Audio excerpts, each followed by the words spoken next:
नमस्कार, आप सभी का स्वागत है अन्नदाता कार्यक्रम में। आपके साथ मैं हूं सोनाली सिंह। हमारे देश के किसान जन का पोषक है, वह श्रम का देवता है, अन्नदाता है। उसमें ही भारत की आत्मा निवास करती है। ऐसे ही किसानों की प्रगति के लिए हम खेती बाड़ी से जुड़ी हुई बहुत सी नई लाभकारी जानकारियां हर रोज सुबह लेकर आते हैं। तो चलिए कार्यक्रम शुरू करने से पहले देखते हैं क्या है आज के अन्नदाता में। किसान भाइयों, इस साल कपास का अच्छा बाजार भाव चल रहा है और किसानों ने कपास को बेचकर अच्छी आय भी कमाई है। इसी लाभ को देखते हुए जो किसान कपास की खेती करना चाह रहे हैं, वे किसान उसकी उन्नत किस्मों का चयन करते हुए बुआई करें तो फसल से अधिक उपज ले सकते हैं। तो आप किस प्रकार से करें कपास की वैज्ञानिक तकनीक से बुआई, इसके लिए देखिए हमारी ये खास रिपोर्ट। सफेद सोने के नाम से प्रसिद्ध कपास एक प्रमुख रेशे वाला फसल है। इसमें नेचुरल फाइबर पाया जाता है जिससे कपड़े तैयार किए जाते हैं।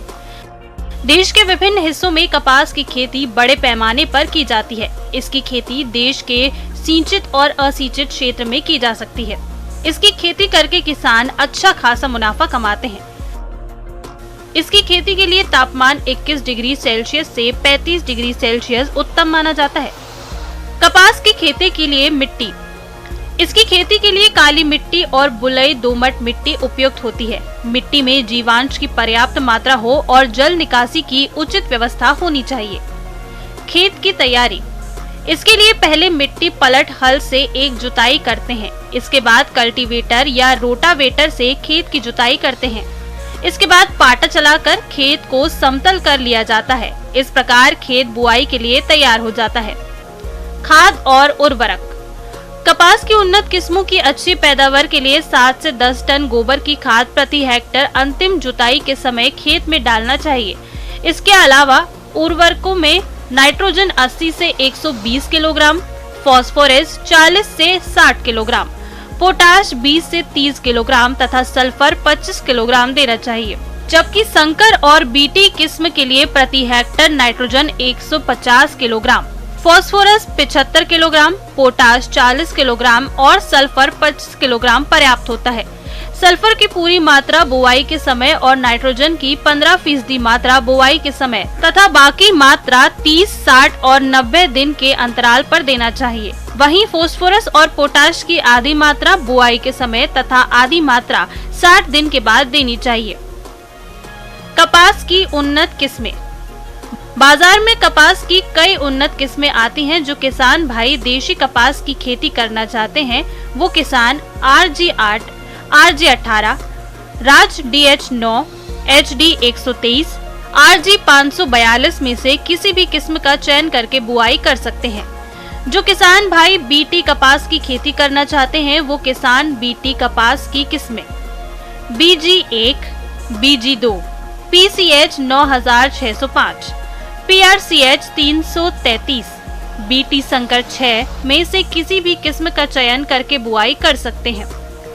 जो किसान भाई नरमा कपास जिसे अमेरिकन कपास कहते हैं की खेती करना चाहते हैं वो किसान गंगानगर अगेती बीकानेरी नरमा RS 875, पूसा 8 और 6 RS 2013 की बुआई कर सकते हैं।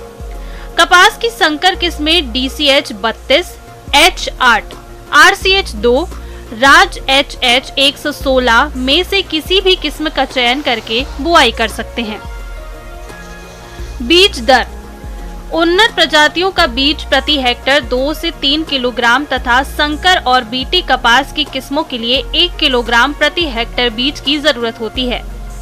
बीज उपचार, किसान भाइयों, कपास की फसल को कीट रोगों से बचाने का सबसे अच्छा उपाय है बीज उपचार, जो बहुत कम खर्च में आसानी से किया जा सकता है। इसके लिए ट्राइकोडर्मा 10 ग्राम प्रति किलो बीज की दर से उपचारित करें या रासायनिक फफूंदनाशी जैसे कार्बेंडाजिम 2 ग्राम या थीरम 3 ग्राम प्रति किलो बीज की दर से उपचारित करें। इसके अलावा कीटों से बचाव के लिए इमिडॉलकोप्रिड 5 मिलीलीटर प्रति किलो बीज की दर से उपचारित करके बुआई करना चाहिए। बुआई तकनीक, कपास के बीजों को उनकी प्रजातियों के अनुसार बोया जाता है। उन्नत प्रजातियों में कतार से कतार की दूरी 60 सेंटीमीटर और पौधे से पौधे की दूरी 45 सेंटीमीटर रखी जाती है, जबकि संकर और बीटी किस्म में कतार से कतार की दूरी 90 सेंटीमीटर तथा पौधे से पौधे की दूरी 120 सेंटीमीटर रखी जाती है। सघन खेती के लिए कतार से कतार की दूरी 45 सेंटीमीटर और पौधे से पौधे की दूरी 15 सेंटीमीटर रखी जाती है। इसकी बुआई अप्रैल से मई माह तक करते हैं। खरपतवार नियंत्रण, पहली निराई गुड़ाई 15 से 20 दिनों के बाद करना चाहिए।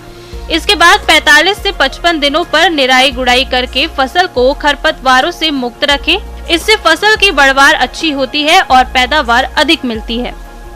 सिंचाई व्यवस्था, इसकी खेती में कम पानी की जरूरत पड़ती है। वैसे ड्रिप के माध्यम से समय समय पर आवश्यकता अनुसार सिंचाई करने पर पानी की बचत होने के साथ फसल की बढ़वार अच्छी होती है और पैदावार अधिक मिलती है। फसल सुरक्षा, फसल की निगरानी करते रहना चाहिए। यदि किसी कीट रोग का प्रकोप दिखाई दे तो तुरंत फसल सुरक्षा के उपायों को अपनाकर फसल को हानि होने से बचा सकते हैं। कपास की तुड़ाई, इसकी तुड़ाई सितंबर और अक्टूबर महीने में शुरू होती है। जब कपास के टिंडे लगभग 40 से 60% खिल जाएं, तो पहली तुड़ाई कर देनी चाहिए। इसके बाद जब सभी टिंडे खिल जाएं, तो दूसरी तुड़ाई करते हैं। कपास की पैदावार, किसानों को कपास की खेती से अच्छी आमदनी होती है। इसकी अलग अलग किस्मों से अलग अलग पैदावार मिलती है।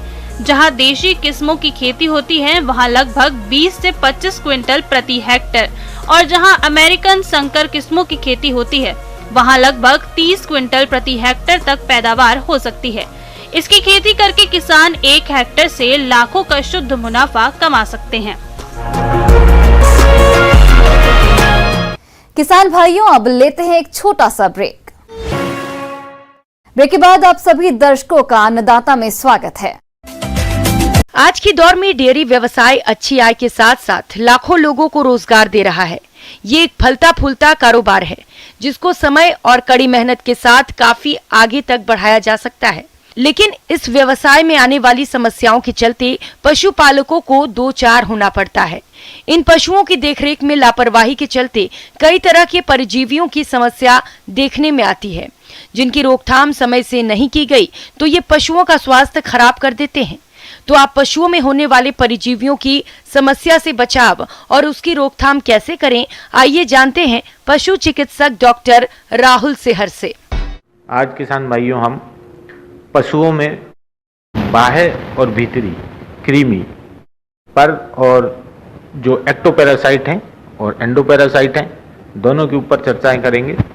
तो किसान भाइयों, पहले हम बाह्य परजीवियों को लेते हैं जो जिनको हम किलीली, गिचूली या मिडुला बोलते हैं या पिस्सू बोलते हैं। तो किसान भाइयों, ये जो एक्टोपैरासाइट है ये सबसे पहले तो जानवर से जानवर में फैलता है और कुछ ऐसी बीमारियां हैं जो इनके कारण और ज़्यादा फैलती हैं, दूसरे पशुओं में देखने को मिलती हैं, जैसे बेबेसियोसिस है, थाइलेरियोसिस है, जो एक्टोपैरासाइट से फैलती हैं। इनसे भी अपने पशुओं को बचा सकते हैं। अक्सर देखने को आता है कि हमारे कुछ पशुपालक भाई अपने दुधारू पशुओं में आने वाले बाह्य परजीवियों पर ठीक तरह से ध्यान नहीं दे पाते, जिसका विपरीत प्रभाव पशु के स्वास्थ्य के अलावा उसके दुग्ध उत्पादन पर भी देखने को आता है। ये बाह्य परजीवी पशुओं का खून चूस कर उनके स्वास्थ्य पर प्रभाव डालते हैं, जिससे पशु कमजोर और बीमार पड़ जाते हैं। दूसरी बात किसान भाइयों, इसकी एक अपना जीवन काल होता है, जीवन चक्र होता है। अगर हमें इस जीवन चक्र को बीच में कहीं तोड़ दें, हम मान लीजिए कि हम उसके अंडे खत्म कर दें, तो अंडे खत्म कर दें तो नए पिस्सू पैदा नहीं होंगे। नए पिस्सू पैदा नहीं होंगे तो नए पिस्सू फैलेंगे नहीं, दूसरे जानवरों में पिस्सू नहीं लगेंगे। तो ये हमें जो है कभी भी पिस्सू को मारना है या किसी भी पैरासाइट को जब को हमको ख़त्म करना है तो हमको उसकी लाइफ साइकिल को कहीं ना कहीं से ब्रेक करना पड़ेगा। हम ये कर सकते हैं कि हम वहाँ किसी केमिकल का ऐसा यूज़ कर लें जिससे कि वहाँ मक्खी, मच्छर, इन सब के लार्वा और जो कृमि है उनके लार्वा भी ख़त्म हो जाए। तो किसान भाइयों, जो बाह्य परजीवी हैं इसके लिए हम देसी नुस्खों में, जैसे कि नीम है, उसका काढ़ा बना के नीम को उबाल के उसका जो तेल है उसको यूज़ कर सकते हैं। इसके अलावा बाज़ार में जैसे आपके साइपरमेथ्रिन, फ्लूमेथ्रिन, डेल्टामेथ्रिन ऐसे तत्व हैं जिनको हम इस्तेमाल कर सकते हैं। पशुपालक भाइयों, इन दवाओं का घोल बनाकर पशु के शरीर पर अच्छी तरह से लगाएं, लेकिन इनका प्रयोग करते समय कुछ सावधानी रखें। जैसे दवाई लगाने के समय बड़े पशु या बछड़े बछड़ियों के मुंह में मूसिका लगा देना चाहिए, जिससे वो अपने शरीर को चाट ना सके, जिससे पशु को किसी भी तरह का नुकसान ना हो। भीतरी परजीवी हैं, ये वर्षा के मौसम में और स्पेशली जब हवा में नमी बढ़ जाए और गर्मी पड़े, इस समय ये परजीवी ज़्यादा पनपते हैं, ज़्यादा फलते फूलते हैं, ज़्यादा फैलते हैं। और क्योंकि इनके अंडों के सीजने के लिए जो समय है वो और जितना टेम्परेचर और ह्यूमिडिटी चाहिए वो इस मौसम में इनको मिल जाती है। किसान भाइयों, अंतः परजीवी जैसे गोलकृमि, पीताकृमि आदि पशुओं में दूषित चारा दाना खाने से और नदी, पोखर, तालाब का गंदा पानी पीने पर पेट में हो जाते हैं, जो पशुओं के स्वास्थ्य पर बुरा प्रभाव डालते हैं, जिससे पशुओं में कई तरह की बीमारियां होने की संभावना रहती है। तो आप अपने दुधारू पशुओं को इन अंतः परजीवियों से कैसे बचाएं, आइए जानते हैं। तो किसान भाइयों, सबसे पहले हम ये देखेंगे कि हमारे आसपास जो भी पॉन्ड है, जो पानी जहाँ जा रहा है, जहाँ पानी जमा होता है, उसमें हम ऐसे केमिकल्स का यूज़ कर लें जिसमें कि जो आपकी गोंच होती है या जो शंख होते हैं, शंख में जो घोंघा रहता है, वो वहाँ पे से ख़त्म हो जाए, क्योंकि वो उसकी साइकिल के बीच का एक हिस्सा है। तो ऐसे जैसे नीला तोता आप यूज़ कर सकते हैं, पोटेशियम परमैंगनेट लाल तोता उसको भी यूज़ कर सकते हैं। अब बात करें किसान भाइयों के, हमको जो जानवर के भीतर जो कृमि है, इनकी सफाई कैसे करनी है, कब करनी है। तो किसान भाइयों, कब करनी है इसका निश्चित समय यह है कि हमें हर अपने जानवर की पेट की सफाई, अगर वो चरने जाता है तो हर 3 माह में करनी है, और अगर वो चरने नहीं जाता है तो हर 6 माह में करनी है। जो प्राजीक्विंटल है, प्राजीक्विंटल आप दे सकते हैं 50 मिलीग्राम पर केजी बॉडी वेट से दिया जाता है। और बाकी जानवरों में जैसे सबसे कॉमन दवाई एल्बेंडाजोल है, एल्बेंडाजोल का यूज़ कर सकते हैं आप। और एक्टोएंडोपैरासिटिसाइड यानी कि भीतरी और बाहरी दोनों के लिए आप यूज करें तो आप आइवरमेक्टिन का इंजेक्शन या डोरामेक्टिन, उससे जो एडवांस इंजेक्शन है डोरामेक्टिन को यूज़ कर सकते हैं। हमें जानवर को अच्छा चारा, अच्छी चीज़ें उपलब्ध करानी है, स्वच्छ पानी उपलब्ध कराना है, और हमें जानवर की देखभाल उस समय पे थोड़ी ठीक से करनी है। आगे और भी है खेती बाड़ी से जुड़ी हुई बहुत सी रोचक जानकारियां। यहाँ रुकेंगे एक और छोटे से ब्रेक के बाद एक बार फिर से आप सभी दर्शकों का अन्नदाता कार्यक्रम में बहुत बहुत स्वागत है। मौसम विभाग के रिपोर्ट पर साप्ताहिक कृषि सलाह इस प्रकार है। ग्रामीण कृषि मौसम सेवा, भारत मौसम विज्ञान विभाग संगरिया द्वारा भेजे गए मौसम पूर्वानुमान रिपोर्ट के आधार पर जिला हनुमानगढ़ में आगामी दिनों में शुष्क मौसम रहने का अनुमान है। आगामी दिनों में 18 और 19 अप्रैल को क्षेत्र में आंशिक रूप से बादलों की आवाजाही और धूल भरी गर्म हवाएं चलने की संभावना है। आगामी 3 दिनों में अधिकतम तापमान 41 से 43 डिग्री सेल्सियस और न्यूनतम तापमान 19 से 21 डिग्री सेल्सियस रहने का अनुमान है। सापेक्षिक आर्द्रता 5 से 18% हो सकती है।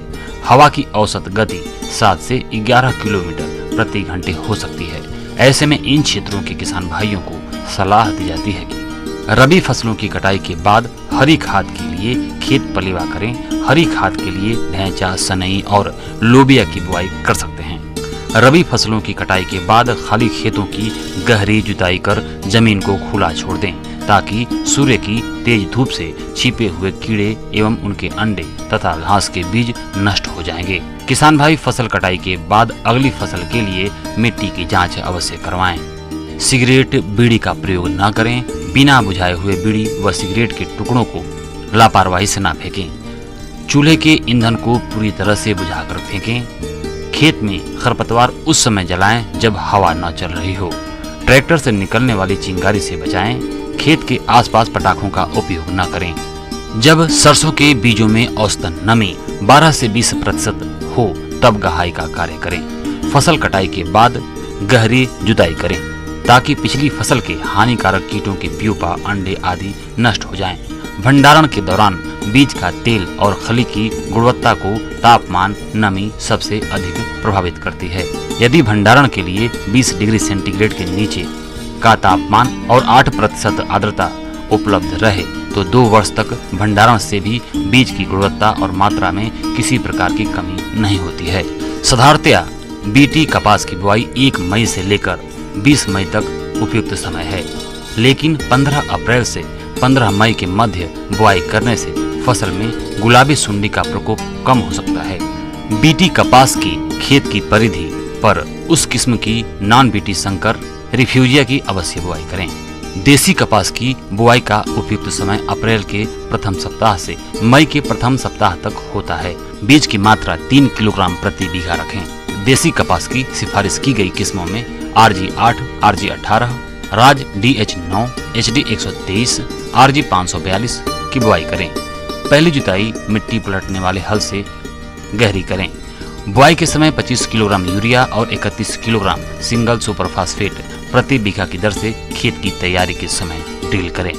बागों में केवल शाम या सुबह के समय ही सिंचाई करें। मिट्टी की नमी को संरक्षित करने के लिए फसल अवशेष या पुआल या पॉलीथीन के साथ मल्चिंग करें। वर्तमान मौसम में बेल वाली सब्जियों में चूड़िल आसिता रोग के प्रकोप की संभावना है। यदि रोग के लक्षण दिखाई दें तो कार्बेंडाजिम 1 ग्राम प्रति लीटर पानी के हिसाब से घोलकर छिड़काव करने की सलाह दी जाती है। बेल वाली सब्जी जो कि 20 से 25 दिन की हो गई हो, उनमें 10 से 15 ग्राम यूरिया प्रति पौध डालकर गुड़ाई करें। सब्जियों में जेसिड, थ्रिप्स कीट अधिक संख्या में दिखाई देने पर इमिडाक्लोप्रिड 0.25 मिलीलीटर प्रति लीटर पानी के हिसाब से घोलकर फलों की तुड़ाई के बाद छिड़काव करें। बढ़ते हुए तापमान को देखते हुए पशुओं को छाया में रखें। पानी की उचित व्यवस्था करें। पशुओं में खुरपका, मुहपका और भेड़ों में फड़किया रोग के लिए टीकाकरण कराने का यह सही समय है। आइए जानते हैं अन्नदाता निःशुल्क फोन के माध्यम से पूछे गए समस्याओं का समाधान। अन्नदाता निःशुल्क फोन संपर्क सेवा के माध्यम से पूछे गए प्रश्नों में से आज हमने जिस प्रश्न को कार्यक्रम में शामिल किया है उसे पूछा है ग्राम निमोला, जिला कोटा के कृषक नवीन कुमार ने। आप वर्मी कंपोस्ट बनाने के बारे में संपूर्ण जानकारी चाहते हैं तो नवीन कुमार जी आपकी जानकारी के लिए प्रस्तुत है कार्यक्रम का ये अंश। किसान भाइयों, आज हम बात करेंगे जैविक खेती के मुख्य घटक वर्मी कंपोस्ट की। वर्मी कंपोस्ट केंचुओं से तैयार की जाती है। केंचुए, जिन्हें आमतौर पर किसान का मित्र कहा जाता है, भूमि एवं फसल दोनों के लिए लाभदायक जीव है। केंचुए सामान्यतः मिट्टी में पाए जाते हैं, परंतु रासायनिक कीटनाशकों उर्वरकों के अत्यधिक प्रयोग से लगातार भूमि में इनकी संख्या कम होती जा रही है। सघन खेती में रासायनिक उर्वरकों का प्रयोग करने से भूमि में पोषक तत्वों का असंतुलन एवं अनेक आवश्यक पोषक तत्वों की कमी की समस्या उत्पन्न हो गई है। इसे दूर करने के लिए जैविक खाद का प्रयोग ही एकमात्र विकल्प है, जिससे पौधों को सभी आवश्यक पोषक तत्व मिलते रहें एवं उत्पादकता में बढ़ोतरी की जा सके। आज के बढ़ते प्रदूषण और केमिकल युक्त भोजन से स्वास्थ्य की बहुत सारी समस्याएं आने लगी हैं। इसीलिए लोगों का रुझान अब जैविक खेती की ओर बढ़ रहा है। तो ऐसे में जैविक खेती करने वाले किसान वर्मी कंपोस्ट का उपयोग करने लगे हैं, क्योंकि ये ऐसी खाद है जिसको हम बहुत ही कम कीमत और बहुत ही जल्दी तैयार कर सकते हैं और अपनी खेती में डालकर कम खर्च में अधिक पैदावार ले सकते हैं। वर्मी कंपोस्ट बनाने की विधि की हम बात करें तो वर्मी कंपोस्ट बनाने के सबसे पहले हमें 6 से 8 फुट की ऊंचाई पर एक छप्पर तैयार करना चाहिए, ताकि उपयुक्त तापमान एवं छाया रखी जा सके। वर्मी कंपोस्ट बनाने की क्यारी की लंबाई सुविधा अनुसार रख सकते हैं। चौड़ाई 3 फीट एवं ऊंचाई 1.5 से 2 फीट रखनी चाहिए। वर्मी कंपोस्ट के लिए क्यारी में सबसे पहले सरसों, मक्का, ज्वार, बाजरा, गन्ना, नीम की पत्तियां आदि के अवशेष की 3 इंच की तह बिछानी चाहिए। इस तह पर अब 3 इंच की मोटाई तक अधसड़ी गोबर की खाद बिछाकर पानी डालकर गीला किया जाता है। इस गीली तह पर 1 इंच मोटी वर्मी कंपोस्ट की परत, जिसमें पर्याप्त मात्रा में केंचुए मिले होते हैं, जो डाले जाते हैं। 10 फीट की लंबाई और 3 फीट की चौड़ाई और 1 फीट गहरी जो क्यारी होती है, उसके लिए 1.5 किलो केंचुए पर्याप्त रहते हैं। मुख्य रूप से यूडिलस यूजिनी एवं आइसिनिया फटीडा नामक जो प्रजाति के केंचुए वो ही उपयोग में लिए जा रहे हैं। अंत में इस परत पर 5 से 10 इंच मोटाई में गोबर के साथ में घास फूस, पत्तियों के मिले हुए टुकड़ों का कचरा बिछाएं, ताकि सबसे निचले परत से ऊपरी परत की ऊंचाई लगभग 1 से 1.5 फुट हो जाए। नमी बनाए रखने के लिए हर परत पर पानी का छिड़काव करते रहना चाहिए। अब इनको बोरी के टाट से अच्छी तरह ढककर 30 से 40% तक नमी एवं 20 से 30 डिग्री तक तापक्रम बनाए रखें। आज के समय में केचुओं की कई प्रजातियां उपलब्ध हैं, लेकिन हम वर्मी कंपोस्ट बनाने के लिए उन्हीं केचुओं का प्रयोग करते हैं जो कम समय में कंपोस्ट खाद बना देते हैं। और जो किसान भाई पहली बार केचुआ खाद तैयार करना चाहते हैं तो वे अपने पास के कृषि विभाग या कृषि विज्ञान केंद्र से केचुआ खरीद सकते हैं। इसके अलावा केचुआ यूनिट लगाने के लिए किसानों को शासन द्वारा इस पर अनुदान भी दिया जाता है, जिससे किसान आसानी से कंपोस्ट यूनिट लगाकर खाद तैयार कर सकते हैं। लगभग 45 से 60 के दिन के अंदर ही गोबर एवं गोबर से जो मिश्रित घास फूस और कचरा है वो वर्मी कंपोस्ट में बदल जाता है। ढेर का रंग काला होना और केंचुओं का ऊपरी सतह पर आना वर्मी कंपोस्ट तैयार होने का सूचक माना जाता है। वर्मी कंपोस्ट को केंचुए से अलग करने के लिए 3 से 4 फीट ऊंचा वर्मी कंपोस्ट का ढेर बनाएं तथा पानी छिड़कना बंद कर देवें। जो जो ढेर सूखता जाएगा केंचुए नमी की तरफ नीचे चले जाएंगे। कुछ समय बाद अधिकांश केंचुए नीचे चले जाएंगे और ऊपर से वर्मी कंपोस्ट को हम एकत्रित कर लेंगे। वर्मी कंपोस्ट में केंचुए अलग करते समय ढेर से नीचे के जो 1/10 भाग को बचाकर केंचुए सहित ही वर्मी कंपोस्ट बनाए जाने वाले जीवांश पदार्थ पर हम डालकर नई क्यारी तैयार कर सकते हैं। इस ढेर में केंचुए एवं केकून अधिक होते हैं। इस तरह केंचुओं से तैयार वर्मी कंपोस्ट का अन्य जैविक खादों से तुलनात्मक अध्ययन करने पर हम पाते हैं कि गोबर की खाद या नेडैम कंपोस्ट एवं शहरी कंपोस्ट से वर्मी कंपोस्ट में 2 से 3 गुना अधिक मुख्य पोषक तत्वों की मात्रा पाई जाती है। वर्मी कंपोस्ट के लाभ, हम किसान भाइयों यदि बात करें वर्मी कंपोस्ट के लाभ की तो केंचुओं द्वारा भूमि की उर्वरता, पीएच, भौतिक दशा, जैविक पदार्थ, लाभदायक जीवाणु में वृद्धि एवं सुधार रहता है। मृदा की भौतिक दशा में सुधार से मृदा जल अवशोषण एवं जल धारण क्षमता की में वृद्धि होती है। वर्मी कंपोस्ट क्षारीय मिट्टी का क्षारीयपन एवं अम्लीय मिट्टी की अम्लता को भी कम करता है। अब हम बात करें उपयोग की, कितनी मात्रा में उपयोग किया जाना चाहिए। अनाज फसलों में 5 टन प्रति हेक्टेयर, सब्जी फसलों में 7 टन प्रति हेक्टेयर एवं नकदी एवं फलदार वृक्षों में 5 से 10 किलो प्रति वृक्ष वर्मी कंपोस्ट का उपयोग करना चाहिए। वर्मी कंपोस्ट एक महत्वपूर्ण खाद है जिसे कृषक थोड़ी सी मेहनत से अपने खेत पर केंचुओं के द्वारा बेकार वानस्पतिक पदार्थों को 50 से 60 दिन की अल्प अवधि में ही मूल्यवान जैविक खाद वर्मी कंपोस्ट में बदल सकते हैं। किसान भाइयों, कृषि संबंधित समस्या या सुझावों के लिए आप हमें इस पते पर संपर्क कर सकते हैं। Producer Annadata, news 18 Rajasthan, Ramoji film city, Hyderabad 501512। साथ ही आप हमें ईमेल भी कर सकते हैं। हमारा ईमेल आईडी है p18annadattarajasthan@news18.com। इसके अतिरिक्त आप हमें निःशुल्क हेल्पलाइन नंबर 18008892 पर सोमवार से शनिवार सुबह 10 से शाम 4 बजे के बीच संपर्क कर सकते हैं। अब समय हो रहा है आपसे विदा लेने का। कल फिर से आपसे मुलाकात होगी कृषि से जुड़ी महत्वपूर्ण जानकारियों के साथ। नमस्कार।